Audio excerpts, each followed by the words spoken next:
Being aware that an issue presents a moral dimension is step one in being your best self. Step two is moral decision-making. Aha.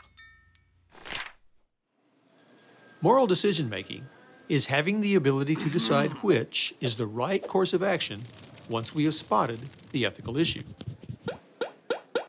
Sometimes this can be very difficult, as multiple options may seem morally defensible, or perhaps no options seem morally acceptable. Sometimes people face difficult ethical choices, and it is hard to fault them too much for making a good faith choice that they think is right, but turns out to be wrong.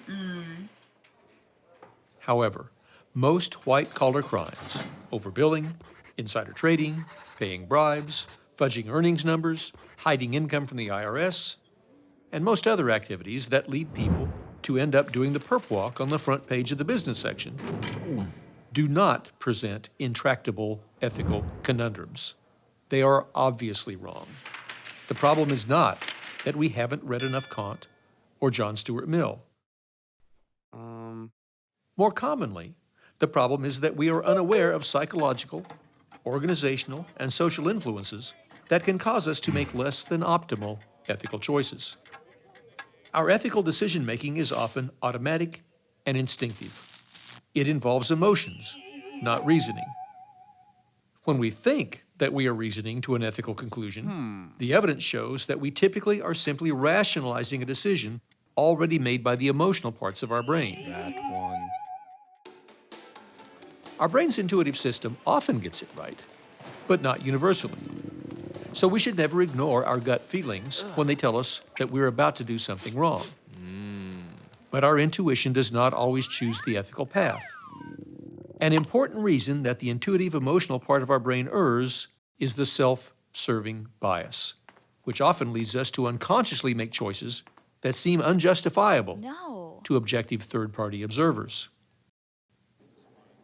As a simple example, a U.S. News and World Report survey asked some people, if someone sues you and you win the case, should they pay your legal expenses? 85% of the respondents thought this would be fair. The magazine asked others, if you sue someone and lose the case, should you pay their costs? No! Now, only 44% of respondents agreed, illustrating how our sense of fairness is easily influenced by self-interest. Probably every day there is a moment when you think like, should I do this, should I not? It's gonna be easier for me to do it, but it doesn't mean that it's gonna be the right thing to do. Sometimes I'm really tired of grading, for example.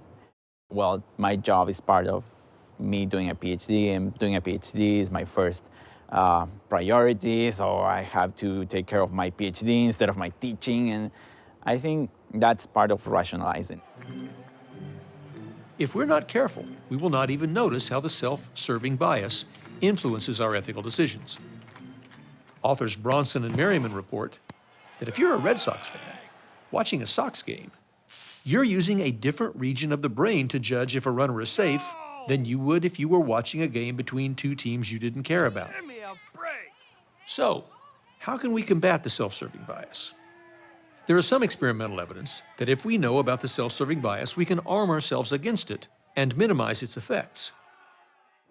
I worked in India for 2.5 years, and I worked very closely with private enterprises, but also with state and local governments. As some people may be aware, there's a culture of bribery in India that's quite prevalent. That was a very difficult situation for me to be in because I could see the end benefit of the program, but I knew in order to get there, I would have to do something that I felt was unethical, which was pay a bribe. I did find myself rationalizing it at first. Like, is it really that big of a deal? I mean, I was working through that whole ethical and moral decision-making process where you're sort of fighting between your self-interest and your gut. Ultimately, I relied on that gut instinct that I spoke about earlier, and I didn't pay the bribe. We must focus not just on being objective, but on doing what it takes to ensure that others see us as objective. We'll naturally judge our own decisions with a sympathetic eye, but we know that others will not necessarily do so. So if we do what it takes to cause objective third parties to trust our judgments, we should go a long way toward overcoming the impact of the self-serving bias. At the end of the day, when I would step back from my work, I didn't want to participate in a system that I didn't believe in, and I felt like justifying the outcomes could be a very slippery slope. We should also pay especially close attention to our profession's code of conduct and our employer's code of ethics, because such standards are normally aimed primarily at minimizing conflicts of interest and their unconscious impact on our decision-making.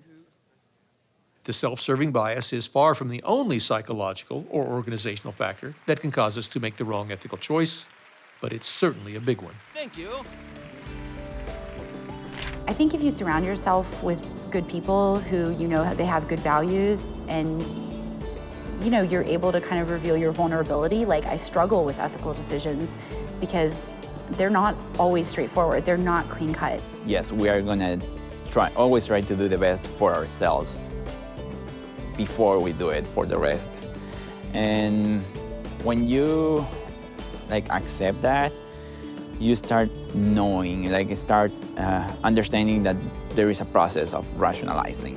When your gut instinct is different from your head, what your brain is telling you, it's not a good feeling.